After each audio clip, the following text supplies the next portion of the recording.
Hello friends, રજુની હેલ્પફૂડમાં તમારું સ્વાગત છે. આજે આપણે બનાવીશું પાપડ પૌવાનો ચેવડો. ફ્રેન્ડ્સ, આ પેન છે, તેની અંદર હું આ 2-3 ચમચી તેલ લઉં છું.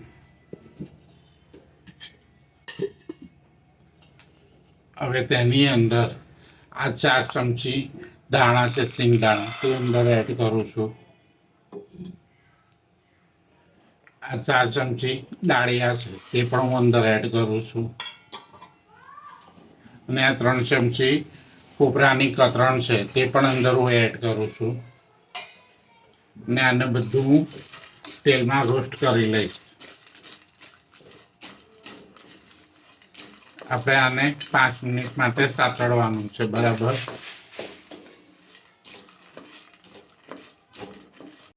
તો જો ફ્રેન્ડ્સ, આ દાણા આપણા શેકાઈ ગયા છે અને ડાળિયા પણ બરાબર શેકાઈ ગયા છે. જો એનો તળતળ અવાજ આવે છે ને, અને કલર પણ ચેન્જ થઈ ગયો છે. હવે ગેસની ફ્લેમ હું બંધ કરી દઉં છું ને આને 5 મિનિટ માટે આપણે ઠંડુ કરી દઈશું.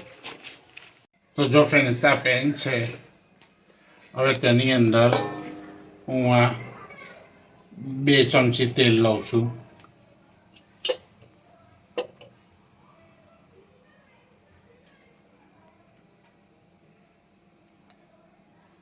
હવે આપણું તેલ ગરમ થઈ ગયું છે. હવે તેની અંદર હું આ લીમડો અંદર એડ કરું છું.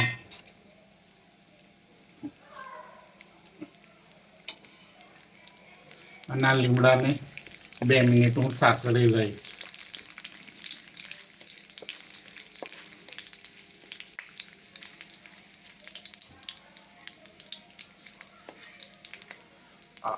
હવે તેની અંદર આ પૌવા છે, આ નાયલોન પૌવા છે, તે બધા અંદર પૌવા હું અંદર એડ કરી દઈશ.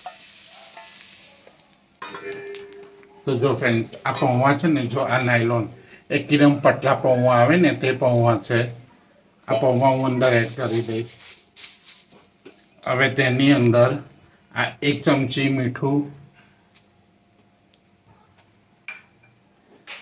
આ અડધી ચમચી હિંગ,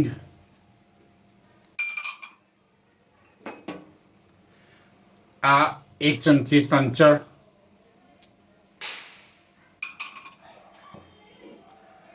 આ 1 ચમચી હળદર. હવે આ બધી વસ્તુને આપણે પહેલાં મિક્સ કરી લઈશું. આને એકદમ હળવા હાથે આપણે મિક્સ કરવાનું છે.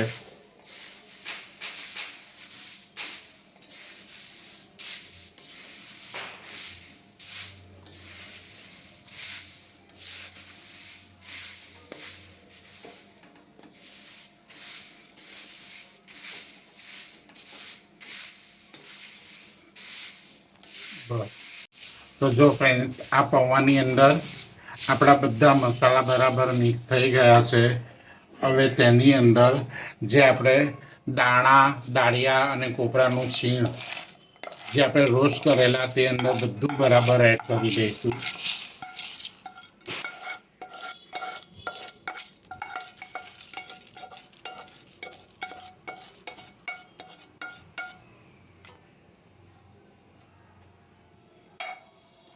હવે તેની અંદર આ 2 ચમચી જીરાળું છે, તે જીરાળું પણ અંદર એડ કરી દઈશું. ગરમ છે ને, એટલે અંદર બરાબર મિક્સ થઈ જશે. ને આ 3 ચમચી દળેલી ખાંડ છે, તે દળેલી ખાંડ પણ હું અંદર એડ કરી દઉં છું.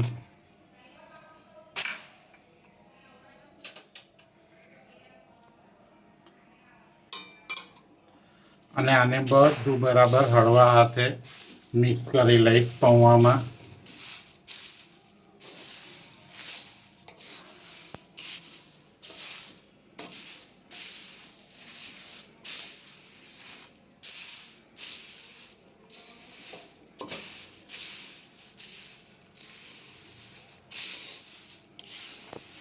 તો જો ફ્રેન્ડ્સ, આ આપણા દાણા, ડાળિયા અને કોપરાની કતરણ બધું બરાબર મિક્સ થઈ ગયું છે.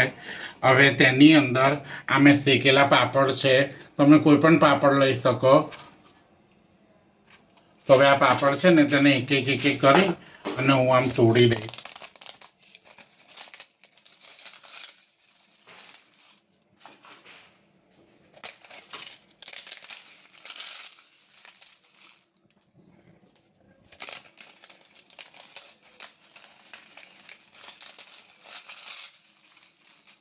અને એકદમ ભૂક્કો નથી કરવાનો, આવી રીતે મોટા મોટા પીસ જ રાખવાના છે.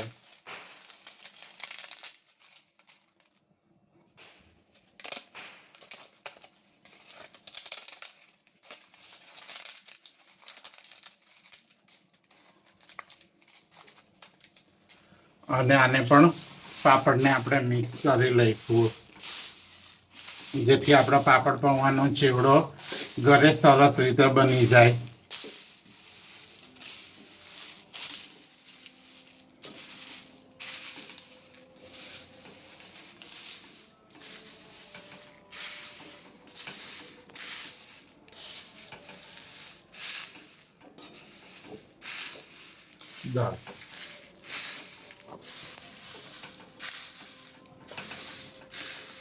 તો જો ફ્રેન્ડ્સ, આ પાપડ પણ આપણા બરાબર અંદર મિક્સ થઈ ગયા છે.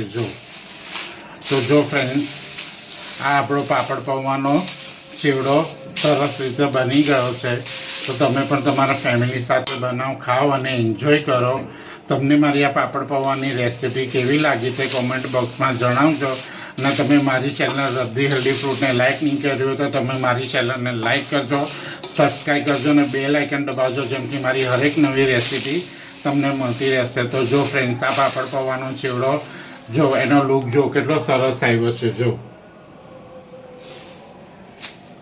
તો જો હવે આ પાપડ પૌવાને હું એક ડીશમાં લઈ લઈશ અને પછી એક એરટાઈટ ડબ્બામાં ભરી દઈશ. હલો ફ્રેન્ડ્સ, આ પાપડ પૌવાની રેસીપી કમ્પ્લીટ છે.